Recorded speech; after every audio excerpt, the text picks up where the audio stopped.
कर्नाटक में बजरंग दल पर बैन का मुद्दा गर्मा गया। बीजेपी ने इसको बजरंग बली के नाम से जोड़ा। बजरंग बली का नाम, इससे सेंटीमेंट जुड़े हुए हैं। हिंदू वोटों का पोलराइजेशन हो सकता है। हनुमान भक्त और कर्नाटक हनुमान जी की भूमि है। यहाँ पर हर एक आपको हनुमान भक्त मिलेगा। हनुमान जी से जुड़ी कई परंपराएं मिलेंगी। और किष्किंधा, जो वाल्मीकि रामायण में जिसका जिक्र किया गया, वो इसी कर्नाटक में है। इसीलिए कर्नाटक का स्वाभाविक जुड़ाव है हनुमान जी के नाम से। बजरंग बली पर जब सियासत हुई तो कांग्रेस भी एक्टिव हो गई।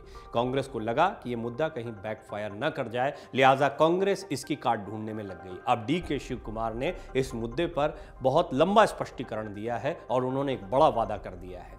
उन्होंने कर्नाटक में चुनाव जीतने के बाद हनुमान मंदिर के निर्माण की बड़ी घोषणा की और ये बहुत बड़ा ऐलान है। देखिए, दूर दूर तक अभी कहीं पर भी ये मुद्दा नहीं दिखाई पड़ रहा था। बहुत सारे अन्य मुद्दों पर, चाहे स्थानीय मुद्दे हों, चाहे भ्रष्टाचार के मुद्दे हों, कई मुद्दों पर चुनाव हो रहा था। लेकिन आप देख रहे हैं जैसे जैसे चुनाव की तारीखें नज़दीक आ रही हैं, मुद्दा हो गए बजरंग बली। बजरंग बली मुद्दा इसलिए भी बन गए क्योंकि प्रधानमंत्री मोदी ने इस मुद्दे को तुरंत हाथों हाथ लिया जैसे ही बजरंग दल पर बैन की बात कांग्रेस के घोषणा पत्र में कही गई। और उसके बाद एक के बाद एक अपनी चुनावी रैलियों में उन्होंने कांग्रेस पर इसे लेकर हमले करने शुरू कर दिए कि पहले रामलला को ताले में बंद किया था, अब हनुमान जी या जय बजरंग बली बोलने वालों पर ताला लगाने की तैयारी की जा रही है। बहरहाल, कर्नाटक इकाई के कांग्रेस अध्यक्ष जो हैं DK शिव कुमार, और इस वक्त सबसे बड़ा चेहरा भी हैं, वो स्थानीय स्तर पर देखा जाए तो कर्नाटक में मुख्यमंत्री की दौड़ में भी शामिल हैं। DK शिव कुमार ने अपनी पार्टी के घोषणा पत्र में बजरंग दल पर प्रतिबंध लगाने के वादे पर उठे विवाद को लेकर प्रतिक्रिया देते हुए बुधवार को कहा कि वो भी भगवान हनुमान के भक्त हैं। लेकिन भाजपा बताए कि बजरंग बली और बजरंग दल के बीच क्या संबंध है। नाम रख लेने मात्र से बजरंग बली से संबंध ऐसे संगठन का नहीं जोड़ा जा सकता है। कांग्रेस मुख्यालय में पत्रकारों से बात करते हुए DK शिव कुमार ने कहा, मैं हिंदू हूं, भगवान हनुमान और भगवान राम का भक्त हूं। क्या वो यानी भाजपा नेता केवल भगवान हनुमान के भक्त हैं? कर्नाटक शांति का स्वर्ग रहा है। सामाजिक सद्भाव बिगाड़कर लोगों को परेशान नहीं किया जाना चाहिए। उन्होंने सवाल भी किया कि वो बजरंग दल पर प्रतिबंध लगाने के हमारे प्रस्ताव से घबरा रहे हैं, मगर हमारे घोषणा पत्र में कोई बदलाव नहीं होगा। वो पहले ये बताएं कि बजरंग बली और बजरंग दल के बीच में क्या संबंध है। इस बीच कर्नाटक के मुख्यमंत्री बसवराज बोम्मई ने कांग्रेस के घोषणा पत्र पर प्रतिक्रिया व्यक्त करते हुए कहा कि कांग्रेस किसी भी कीमत पर बजरंग दल पर प्रतिबंध नहीं लगा सकती, क्योंकि ये अधिकार राज्य सरकार के पास नहीं है। पत्रकारों से बात करते हुए उन्होंने कहा था कि बजरंग दल एक अखिल भारतीय संगठन है और राज्य सरकार इसे कैसे प्रतिबंधित कर सकती है। कांग्रेस ने केवल समाज में परेशानी पैदा करने के लिए इस संगठन पर प्रतिबंध लगाने की बात कही है, यह भी बसवराज बोम्मई ने कहा था। अब शिव कुमार ने तमाम जितने भी आरोप लगे हैं, जितने भी वार हुए, इस पर पलटवार किया। उन्होंने कहा, अंजनेय यानी भगवान हनुमान और बजरंग दल अलग अलग है। भाजपा को बजरंग दल नहीं, बजरंग बली का नाम लेकर चुनाव प्रचार करना चाहिए। वो आपको बताएं कि उन्होंने भूख और बेरोजगारी को खत्म करने के लिए क्या किया है। शिव कुमार ने गुरुवार को आयोजित होने वाले हनुमान चालीसा पाठ कार्यक्रम पर भी प्रतिक्रिया दी। उन्होंने कहा कि वो अकेले ऐसे लोग हैं जो हनुमान चालीसा का पाठ करेंगे। सवालिया अंदाज में उन्होंने कहा, यानी हनुमान चालीसा का पाठ तो सभी करते हैं, हम तो ये हर दिन करते हैं। कांग्रेस नेता ने यह भी कहा कि अतीत का RSS और मौजूदा RSS अलग अलग है। शिव कुमार ने कहा, आप यानी भाजपा अनावश्यक बातें क्यों कर रहे हैं? आपने अपनी पार्टी के नेताओं अयानूर मंजुनाथ और KS ईश्वरप्पा को टिकट क्यों नहीं दिया? इस पर बात क्यों नहीं करते? हम ये सुनिश्चित करेंगे कि हमारी गारंटी लोगों तक पहुंचे। इस तरह के मुद्दे उठाकर भाजपा सिर्फ लोगों को भड़का रही है। लोग समझ गए हैं कि इनकी मंशा क्या है। हिंदुत्ववादी संगठनों और बजरंग दल ने गुरुवार को राज्य के सभी मंदिरों में हनुमान चालीसा का पाठ करने का आह्वान किया था, जिसके बाद DK शिव कुमार की प्रतिक्रिया आई कि क्या अकेले वही हनुमान चालीसा का पाठ कर सकते हैं? हम तो ये काम रोज करते हैं। शिव कुमार ने यह भी कहा कि यह दांव काम नहीं करेगा। भाजपा के नेता भले ही कुछ भी कर लें, हमें निश्चित रूप से 141 सीटें मिलेंगी। परिणाम 13 मई को घोषित किए जाएंगे और सभी को पता चल जाएगा कि कर्नाटक में विधानसभा चुनाव किस तरीके से हुए और कांग्रेस ने कैसे मुद्दों को आगे रखा है। वहीं चुनाव 10 मई को होने, 13 मई को गिनती होनी है। इस सब के बीच में DK शिव कुमार का ये जो ऐलान है, ये जो बयान है, ये बहुत महत्वपूर्ण है। आप देखिए, चुनाव बिल्कुल नज़दीक आ गए हैं। 10 तारीख को वोट पड़ने वाले हैं। वोट पड़ने के इमीडिएट पहले बजरंग बली का मुद्दा गूंज गया।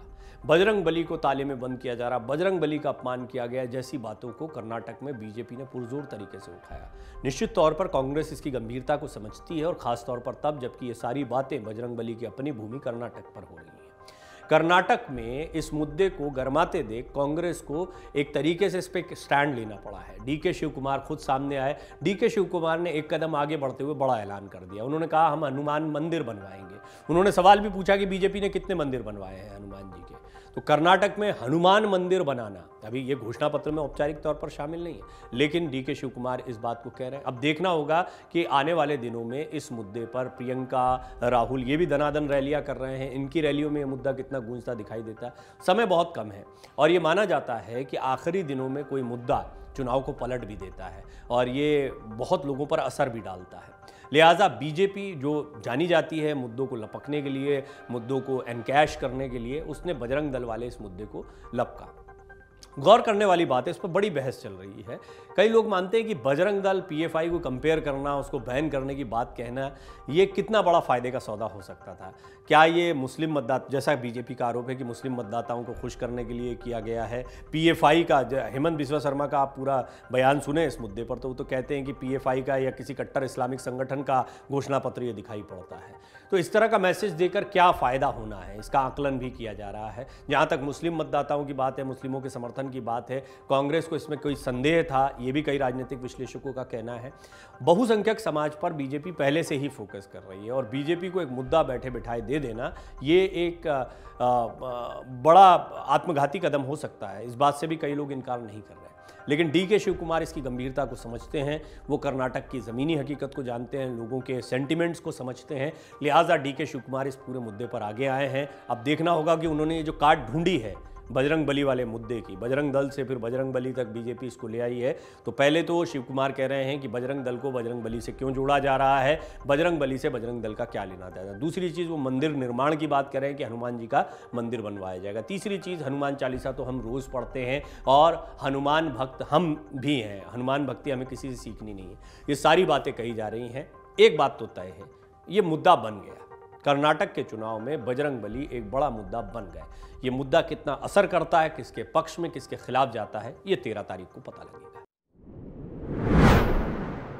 कर्नाटक में बजरंग बली का मुद्दा जमकर गरमाया हुआ है। बात बजरंग दल से शुरू हुई थी, लेकिन बात बजरंग बली तक पहुंच गई। प्रधानमंत्री नरेंद्र मोदी ने अपनी रैलियों में बजरंग बली, जय बजरंग बली बोलने वालों पर ताला लगाने तक की बात कह डाली। ये सारी बातें इस ओर इशारा करती हैं कि कर्नाटक, जिसे बजरंग बली की भूमि कहा जाता है, किष्किंधा की भूमि कहा जाता है, वहाँ पर बजरंग बली पर जमकर सियासत हो रही है। कांग्रेस इस बात को समझ गई है कि ये मुद्दा काफ़ी भावनात्मक मुद्दा है, ये जनता के भीतर बहुत गहरे घर कर सकता है। लिहाजा कांग्रेस ने भी हनुमान जी का मंदिर बनाने की बात कह दी। अब धर्म की राजनीति और साथ ही साथ में देवी देवताओं की राजनीति, इसको लेकर आदर्श आचार संहिता क्या कहती है। दरअसल खबर यह भी आई कि प्रधानमंत्री के खिलाफ कांग्रेस ने शिकायत दर्ज करवा दी। किस मामले पर? वो देवी देवताओं को लेकर वोट मांग रहे हैं, देवी देवताओं के नाम पर वोट मांग रहे हैं। अब आप ऐसे में जानना चाह रहे होंगे कि आखिर मॉडल कोड ऑफ कंडक्ट या फिर आदर्श आचार संहिता क्या होती है, जिसके अंतर्गत पहले से कुछ नियम निर्धारित किए जाते हैं। ये भी कहा जाता है कि चुनाव में चाहे एक दूसरे के खिलाफ बयानबाजी हो, चाहे चुनाव प्रचार के दौरान कई तरह की ऐसी बातें सामने आती हैं जो आचार संहिता का उल्लंघन मानी जाती हैं। इसके खिलाफ दल एक दूसरे के खिलाफ शिकायतें करते हैं। अब प्रधानमंत्री के खिलाफ कांग्रेस क्या शिकायत कर रही है, वो समझने जैसी बात है। दरअसल उनके खिलाफ 2 शिकायतों की बात सामने आई। पहला, देवी देवताओं के नामों का इस्तेमाल या उनके नाम पर वोट मांगना। दूसरा, बेंगलुरु में उनका जो 20 किलोमीटर से ज़्यादा लंबा रोड शो था, उसको लेकर। हालांकि जो खबरें मिली हैं उसके मुताबिक अब ये रोड शो रद्द कर दिया गया है बीजेपी की तरफ से, ये कहते हुए कि जनता की परेशानियों को ध्यान रखते हुए, उनको किसी तरह की असुविधा ना हो, इसलिए इसको रद्द किया जा रहा है। इससे पहले दोनों ही पहलुओं को समझना ज़रूरी है कि क्या ऐसा काम होता है भाषण देते वक्त देवी देवताओं के नामों का जिक्र जब किया जाता है या रैलियां निकाली जाती, तो किन बातों का ध्यान रखने की हिदायत पहले से ही चुनाव आयोग अलग अलग राजनीतिक दलों को देता है। ये मैं आपको इस रिपोर्ट में बताने जा रहा हूं कि आदर्श आचार संहिता क्या कहती है। उससे पहले थोड़ा सा बजरंग बली पर जो सियासत चल रही है वो समझने जैसी है। सबसे पहले कांग्रेस ने अपने घोषणा पत्र को जारी किया, संकल्प पत्र इसका नाम दिया। और संकल्प क्या लिया? पहली ही बड़ी घोषणा ये रही कि बजरंग दल और पीएफआई जैसे संगठनों को बैन किया जाएगा। पहले तो बजरंग दल को पीएफआई के समकक्ष रखा गया। साथ ही साथ में बजरंग दल पर बैन की जैसे ही बात की गई तो विश्व हिंदू परिषद और बजरंग दल, क्योंकि बजरंग दल एक राष्ट्रीय संगठन है और इसके पदाधिकारी पूरे देश भर में है, बहुत लंबे समय से ये चल रहा है, तो अचानक से हमने देखा कि किस तरह का उबाल सियासत में देखने को मिला। बात यहीं तक नहीं रुकी। कर्नाटक में चुनाव प्रचार के दौरान प्रधानमंत्री मोदी ने इस मुद्दे को हाथों हाथ ले लिया। उन्होंने कहा, जिन्होंने पहले रामलला को ताले में बंद किया वो अब बजरंग बली की जय बोलने वालों को भी ताले में बंद कर रहे हैं, बजरंग बली को ताले में बंद कर रहे हैं। और अपने सारे भाषणों की शुरुआत इसके बाद से प्रधानमंत्री नरेंद्र मोदी आमतौर पर भारत माता की जय के साथ शुरुआत करते हैं, उसके इमीडिएट बाद फिर वो बजरंग बली की जय के नारे लगाते दिखाई दिए तमाम रैलियों में। अब क्या इसको लेकर कोई आदर्श आचार संहिता का उल्लंघन बनता है? अब इसको कैसे देवी देवताओं के नाम पर वोट मांगने से कांग्रेस जोड़ रही है, ये समझने जैसी बात है। इसके लिए आदर्श आचार संहिता और इसके बिंदुओं को समझना जरूरी है। इस राजनीति को काउंटर करने के लिए, इसकी काट ढूंढने के लिए डीके शिव कुमार भी सामने आए। कांग्रेस के प्रदेश के अध्यक्ष हैं डीके शिव कुमार। इस बात को जानते हैं कि भावनात्मक रूप से हनुमान जी से कर्नाटक के लोगों का क्या रिश्ता है। इसे भगवान हनुमान जी की ही भूमि कहा जाता है।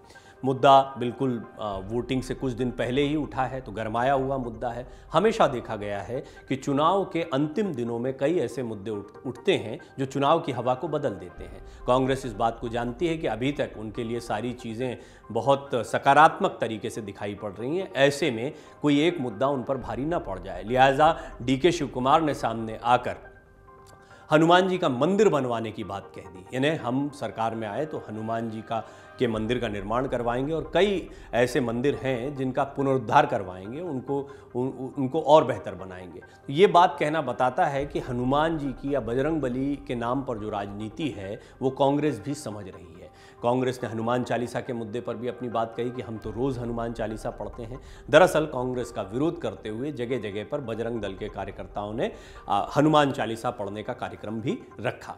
ये विरोध स्वरूप था। तो कुल मिलाकर आप देख सकते हैं कि कर्नाटक में किस तरह से बजरंग बली के नाम पर सियासत गरमाई हुई है और उनके नाम का इस्तेमाल करने को लेकर कांग्रेस चुनाव आयोग में शिकायत कर रही है। बहरहाल राजनीतिक दलों और अभ्यर्थियों के मार्गदर्शन के लिए आदर्श आचार संहिता क्या कहती है ये मैं आपको बताता हूं। एग्जैक्टली जैसा इलेक्शन कमीशन ने अपनी वेबसाइट पर जानकारी दी, उसमें से कुछ महत्वपूर्ण बिंदु मैं आपको बताता हूं। जैसे कि कोई दल या अभ्यर्थी या आप ऐसा समझ लीजिए कैंडिडेट ऐसी किसी गतिविधि में शामिल नहीं होगा जिससे भिन्न जातियों और धार्मिक या भाषाई समुदायों के बीच विद्यमान मतभेद अधिक गंभीर हो सकते हैं। मतभेद होते हैं, कुछ दूरियां होती हैं, लेकिन ये और गंभीर ना हो जाए। परस्पर नफरत हो सकती है, तनाव पैदा हो सकता है, ऐसा कोई काम नहीं करना है। यदि राजनीतिक दलों की आलोचना की जाए तो ये उनकी नीतियों और कार्यक्रमों, गत रिकॉर्ड और कार्य तक ही सीमित रखी जाए। दलों और अभ्यर्थियों को अन्य दलों के नेताओं या कार्यकर्ताओं की सार्वजनिक गतिविधियों से असंबद्ध निजी जीवन के सभी पहलुओं की आलोचना करने से बचना होगा। उनकी निजी जिंदगी पर आप टिप्पणी नहीं कर सकते। और आप देखते हैं कई चीज़ों को आप ऐसे आकलन करने बैठेंगे तो आपको लगेगा कि अरे बहुत सारे आरोपों में तो ये होता रहता है। तो यही बात है। फिर इस पर बाकायदा एक शिकायत कई बार स्वतः संज्ञान भी संस्थाओं द्वारा लिया जाता है और कई बार अपोजिट दल के द्वारा शिकायत दर्ज करवाई जाती है, जैसा अभी कांग्रेस पीएम मोदी के खिलाफ शिकायत दर्ज कर रही है। असत्यापित आरोपों या मिथ्या कथन के आधार पर अन्य दलों या उनके कार्यकर्ताओं की आलोचना करने से बचना होगा। यानी झूठे आरोप नहीं लगा सकते आप मनगढ़ंत। मत प्राप्त करने के लिए, वोट लेने के लिए आप जाति या संप्रदाय की भावनाओं के आधार पर कोई अपील नहीं कर सकते। ये एक बहुत महत्वपूर्ण बात है। मस्जिदों, चर्चों, मंदिरों और पूजा के अन्य स्थलों को निर्वाचन प्रसार या प्रचार के मंच के रूप में प्रयुक्त नहीं किया जा सकता है। इन जगहों से या इनकी वजह से आप वोट नहीं मांग सकते। हालांकि आप सोच रहे होंगे कि कई बार आप इसका उल्लंघन देखते हैं। राजनीतिक दलों और अभ्यर्थियों द्वारा यह सुनिश्चित किया जाएगा कि उनके समर्थक अन्य दलों द्वारा आयोजित सभाओं और जुलूसों में बाधा खड़ी नहीं करेंगे या उन्हें भंग नहीं करेंगे। किसी राजनीतिक दल के कार्यकर्ता या समर्थक अन्य राजनीतिक दल द्वारा आयोजित सार्वजनिक सभा में मौखिक या लिखित रूप से सवाल पूछकर या अपने दल के पर्चे बांटकर बाधा उत्पन्न नहीं करेंगे। किसी दल द्वारा उन स्थानों के आसपास जुलूस न निकाला जाए जहां अन्य दल की सभाएं आयोजित हो रही हैं। किसी दल के कार्यकर्ता अन्य दल के कार्यकर्ताओं द्वारा लगाए गए पोस्टर्स भी नहीं हटाएंगे। अब जुलूस, क्योंकि रैली को लेकर भी बात आई या शिकायत की बात आई है, बेंगलुरु वाली रैली का जिक्र आया। हालांकि जैसे मैंने आपको बताया, खबरें आ रही हैं कि ये रैली रद्द कर दी गई है। जुलूस का आयोजन करने वाला दल या अभ्यर्थी जुलूस शुरू करने का स्थान और समय, अनुगमन किए जाने वाले मार्गों और जुलूस समाप्त होने का स्थान और समय पहले से ही तय करेगा। ये बताया जाएगा कि यहाँ से यहाँ तक जुलूस रहेगा। साधारण तौर पर कार्यक्रम में कोई परिवर्तन नहीं होगा। आयोजक ये सुनिश्चित करेंगे कि जिन इलाकों से जुलूस निकालना है, क्या उन इलाकों में कोई प्रतिबंध आदेश लागू है और प्रतिबंध आदेशों का पालन करेंगे यदि सक्षम प्राधिकारी द्वारा विशेष रूप से रियायत नहीं दी गई है। यातायात संबंधी किन्हीं विनियमों या प्रतिबंधों का भी ध्यानपूर्वक अनुपालन किया जाएगा।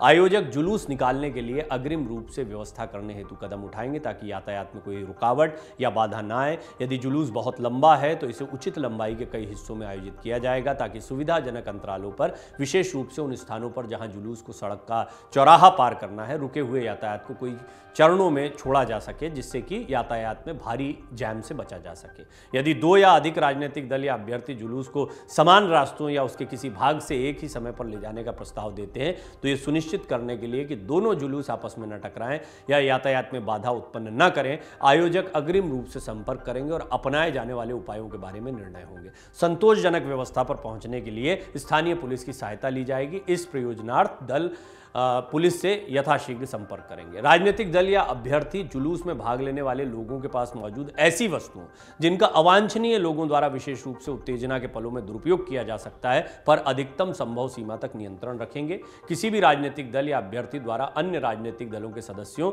या उनके नेताओं को निरूपित करने वाले पुतले ले जाने, जनता के बीच इन पुतलों को जलाने और इस तरह के अन्य प्रकार के प्रदर्शन का समर्थन नहीं किया जाएगा। ये वो बातें हैं जो चुनाव आयोग की ऑफिशियल वेबसाइट पर भी आपको जानकारी, लेकिन मैंने इसके कुछ महत्वपूर्ण बिंदुओं को रखा और इनमें से कुछ चुनिंदा बिंदुओं को इसलिए रखा क्योंकि धर्म, देवी देवताओं के नाम पर वोट मांगना और दूसरा जुलूस, ये 2 बड़ी शिकायतें सामने आई थी। तो इन शिकायतों को लेकर कांग्रेस गई।